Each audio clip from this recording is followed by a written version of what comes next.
Hola, muy buenas tardes. En este maravilloso recinto tenemos hoy la oportunidad de presentar a la doctora Rebeca Monroy Nasr, que nos va a dar una conferencia estupenda. Les voy a dar algunos datos sobre nuestra conferencista de hoy, y esta conferencia se inscribe en un ciclo de la Dirección de Estudios Históricos del Instituto Nacional de Antropología e Historia, que se dedica a presentar o los avances o los resultados de investigaciones de todos los investigadores del área, con objeto de darlos a conocer y de discutir sobre temas tan importantes, y en particular este de hoy, de la doctora Monroy. Le damos la palabra a la doctora Monroy para que nos ilustre con este tema tan importante. Yo me voy a bajar al público para poder ver las imágenes. Muchas gracias. Al contrario, bueno, muchísimas gracias. Gracias al maestro Barjau, director de Estudios Históricos, por esta presentación, además por la organización de estos encuentros y estas conferencias que me parecen maravillosas, que ya somos gente con trayectoria, ¿no? Ya estamos viejitos, aquí andamos, y mostrar nuestros avances del trabajo creo que es fundamental. La dirección ha trabajado afanosamente en esta serie de presentaciones. Agradezco al Museo del Carmen recibirnos aquí, me parece un placer estar en este lugar, es un agasajo, y bueno, con todo gusto estamos aquí presentándonos y mostrar un avance del trabajo que hemos venido realizando. Este trabajo se ha hecho, ya tiene unos 20, 30 años de avance, pero les traigo un ejemplo que tiene nada más 10 años de trabajo. Y de alguna manera, la parte formativa dentro de la fotografía y después abrevar a la historia del arte dentro de la historia de la fotografía, implicó un encuentro de otra manera, ¿no? Entonces yo no parto de la parte teórica histórica, sino arranco como fotógrafa, y esta formación me permite poco a poco ir al encuentro de los materiales y qué significa históricamente, qué elementos contienen, así como estéticamente. Una de mis preocupaciones es encontrar las dos vertientes. Voy a hablarles un poquito, digamos, de la estructura, que no hay una receta. Yo con mis alumnos, que muchas gracias que están aquí, la porra, tienen palomita. Ya pueden presentar su extraordinario. No, de alguna manera, constantemente hay una pregunta: ¿cómo se hace esto? No hay recetas. Cada uno y vamos a ver ahorita, cada uno de los archivos, acervos, colecciones o la única imagen que se va a investigar nos va a aportar información desde diferentes vetas.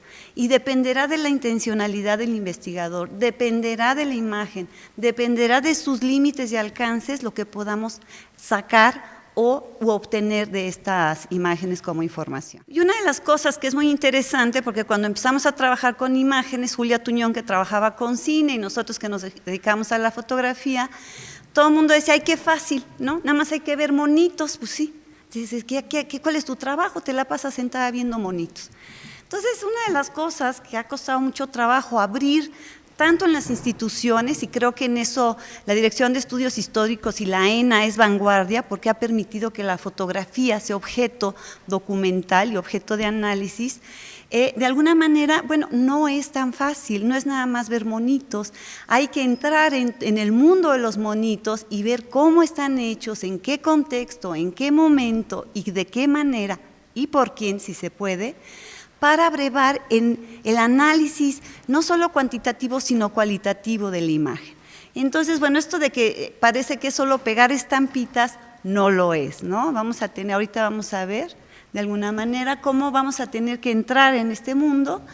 Inocencia en la imagen, tampoco. Ya se cayó el mito de que la fotografía es un registro fiel de la realidad, que es objetiva. Esto, claro que en su contexto histórico y en su momento respondió a una cuestión del positivismo y a una necesidad testimonial y de registro, pero claro que ahora, a 170 años de distancia, podemos ver que la fotografía, por supuesto, tiene una intención de quién la hizo, cómo la hizo, por qué la hizo, y de esto de alguna manera nos va a ir conformando el discurso que resguarda.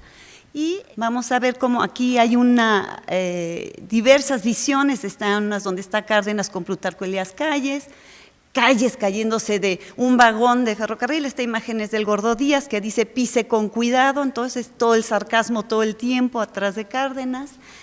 Cárdenas en Tabasco, con Garrido Canaval, con Calles, antes de la expulsión de Calles, y un calendario de Saturnino Cedillo, un calendario que sale en los años 70, alabando a Saturnino Cedillo, cuando Saturnino fue un personaje que se levantó en contra de Cárdenas. Entonces aquí tenemos una colección acotada con una visión de un coleccionista que está en contra del cardenismo y a favor del cedillismo. Esa visión sí hay que tomarla en cuenta, porque hay que tomar en cuenta desde qué ángulo está hecha esta colección. O hay otros acervos cuantiosos, por ejemplo, entre las imágenes que reunió Casasola y las del Gordo Díaz, que están en el Archivo General de la Nación, ya reunimos más de 1 millón de negativos. Entonces, bueno, tenemos también el otro lado de la moneda, que es cuantiosas imágenes, cómo vamos a entrar a ellas, cómo las vamos a revisar, qué tema vamos a elegir o qué fibras o qué hilos nos van a conducir y qué queremos analizar. Al personaje, a la época, a las Adelitas, a los Juanes, a los fotógrafos, o sea, la diversidad es inmensa. Para ello, bueno, hay que poner límites al estudio y ver de qué manera vamos a ir acotando y complementando la información. Morir entre píxeles, morir entre negativos si revisamos 1 millón, ¿no? Es más, no nos da la vida. Nada más de los hermanos Mayo son 5 millones de negativos, 1 millón por hermano. Entonces sí tendríamos que irnos con cuidado, con cautela y elegir un tema, una época o un fotógrafo. Aquí tenemos varios alumnos que tienen un fotógrafo y han ido acotando su tema a ciertos límites temporales o temáticos, ¿no? Gracias. Y otra riqueza magnífica es la que encontramos en lo que es la hemerografía, tanto en periódicos como en revistas. Y ahí tenemos una gran ventaja, y no. En los archivos de 1 millón de imágenes tenemos a veces lo que le llaman ahora metadatos, que es el dato que puso el fotógrafo en la orillita, diciendo, bueno, esta es María Conesa, 1929, ¿no? Pero eventualmente la mayor parte de las fotografías viene una caja que dice retratos, y a ver, Dios santo, ¿quién es el retratado?, ¿no? En el caso de la hemerografía es muy importante y aporta elementos interesantes porque de alguna manera viene fechada, viene eventualmente el autor, viene el editor, viene la postura del periódico, de la revista, y podemos ir dilucidando más o menos un periódico de derecha, o es La Jornada, es un periódico más de izquierda, en fin, vamos acotando. Sin embargo, a veces cambian los pies de foto y en eso hay que ser muy cautelosos. Y en esto, por ejemplo, Daniel Escorza lo que ha hecho con el archivo Casasola es hacer la biografía de la imagen, que es una cosa como muy novedosa, ¿no? Es un planteamiento que hace Ana María Maguas, de Brasil, y es seguir la huella de la imagen desde la primera vez que aparece publicada hasta la última presentación. Entonces, ustedes se han de acordar, la Adelita famosa revolucionaria que está en un vagón, ya encontró que es de Jerónimo Hernández, publicada en 1912, no es de Casasola, y encontró todo el relato, porque acabó siendo para John Maraz, decía que eran prostitutas, ¿no? Luego eran tortilleras, luego, pobres mujeres, dije, yo espero que no sea mi abuelita, porque ya la lanzaron al mundo de todas a todas. Entonces es interesante porque también los pies de foto pueden engañar. A esto también hay que ir cotejando y contextualizando imagen contra texto, y a esto es lo que se le llama intertextualidad. Y hay otros ejemplos, por ejemplo, hay un artículo que salió en la revista Historias hace muchos años de un investigador de Puerto Rico que eventualmente quería hacer la historia de México de 1900 a 1950 a través de las imágenes, ¿no? Y se dio cuenta que no había fotos de vida cotidiana. No dilucidó por qué, no analizó que la técnica no daba para entrar a las casas y tomar fotografías, escenas de uso cotidiano, por eso la mayoría son en condiciones externas, porque la velocidad de las películas era muy baja, entonces no se podía tomar adentro de las habitaciones, que eran muy oscuras. Pero él parte de preceptos anteriores, si quieres vemos la siguiente, Y él dice que la gente de escasos recursos de este país, pues por lo general eran alcohólicos, les gustaba el pulque e iniciaban a sus hijos en las lides de las pulquerías. Y para él esta foto es la demostración de que esto sucedía. Es decir, la mamá mete el dedito en el pulque, le está dando un poco de pulque en la boca al bebé, y para él esta era la prueba contundente del alcoholismo del mexicano con el pulque. Y además los hacen desde bebés, ¿no? O sea, entonces ya a partir de un prejuicio, que por supuesto hay una cuestión ahí patriarcal, de género, de clase, de raza, educación, ¿no? Que no se ve en la imagen, pero esta imagen justificó lo que él quería hacer. Entonces se apega, hace que la imagen responda a sus necesidades y no está analizando la imagen per se. Entonces, sí es importante lograr que la imagen hable y no adecuarla a nuestro discurso. En este caso, por ejemplo, él hablaba que el pulque era una fuente de vida, ¿no? Y que, claro, las clases bajas eran las que tomaban pulque, en fin. Entonces, hay inferencias falsas o por ignorancia o por mala leche, no sé, pero verdaderamente hay que irse con mucho cuidado. El aparato metodológico de este investigador era excelente, la introducción era una maravilla, pero a la hora de aterrizar el estudio en las imágenes era espantoso, ¿no? Era muy clasista y muy racista, porque además eran los indios mexicanos, ¿no? Las clases altas no padecían de alcoholismo, por supuesto. Entonces, bueno, creo que trabajar la foto como pruebas al vapor nos puede conducir a problemas muy severos, ¿no? Entonces, por eso hay que estar contrastando con otras fuentes. Y entonces, por eso una de las partes que decimos que el estudio de las imágenes merece una mirada diferente, aguda, tenaz y entrenada. No es nada más pegar estampitas, ¿no? Entonces, vamos a tener que hacer un análisis visual cuantioso y vamos a ver ahorita diferentes elementos de este análisis. Por ejemplo, las vertientes de apreciación, que son muchísimas, pueden ser muchísimas más, desde la cuestión de lo temático, analizar lo técnico, porque si yo no considero que la técnica en esa época no resuelve los interiores y la vida cotidiana, tengo un falso análisis. Y si hoy considero que las cámaras digitales producen casi 3 millones de imágenes al día, tengo que tener esa consideración técnica, ¿no? Lo histórico estilístico, es decir, qué está pasando en su tiempo histórico y con los estilos de la imagen en ese momento. La estética o poética, que es la cuestión de la estética, y también la parte de donde hablan los fotógrafos, que por lo general en este país no les gusta ni hablar ni escribir, pero eventualmente hay fotógrafos que lo hacen. Nacho López lo hizo, Weston dejó un diario. Esos elementos también nos pueden abrevar información importante. Lo ideológico político, ¿dónde está parado el fotógrafo?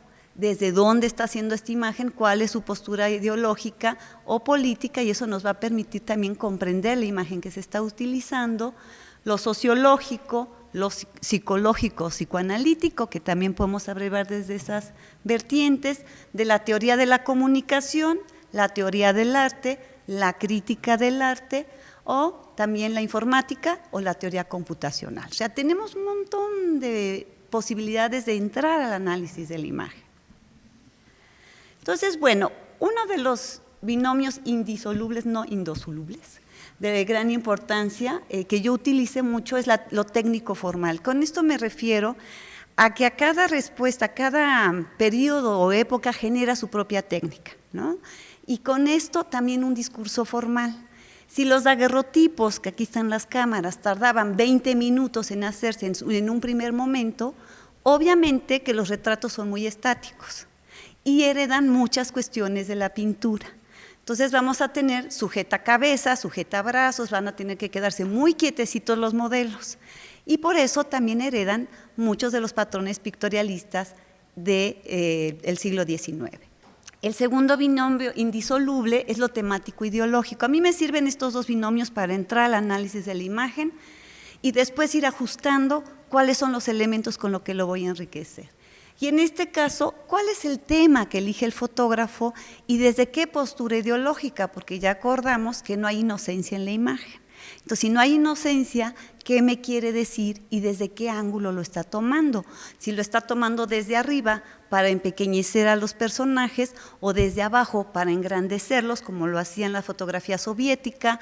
Es decir, ¿qué está queriendo y cómo me está hablando el fotógrafo y desde qué ángulo visual me lo está diciendo? Este es el primer daguerrotipo de guerra de la historia, ¿no? Y eso me encanta, y lo presumimos mucho porque además lo tiene el INAH, es de 1847, es una imagen posada, si calculamos que duraba, aquí ya no son 20 minutos, pero pudieron haber sido 2 a 3 minutos de pose, y que además, bueno, es muy interesante porque es un cuadro bélico, es un cuadro histórico, en donde está el médico que acaba de amputar la pierna a este soldado que tienen en brazos, y el médico carga la pierna del soldado. Entonces, muy interesante porque están posando para un cuadro histórico que conforma un lenguaje histórico. Entonces, esto es, Rosa Casanova y Olivier Debrois trabajaron en esta imagen, encontraron la carta del médico que habla de cómo fue amputada la pierna y cómo se trabajó en este montaje, porque además si se fijan está en la entrada de las ballestas a un lado para contextualizarla. Entonces, toda una obra de arte dentro de la fotografía de siglo XIX, ¿no?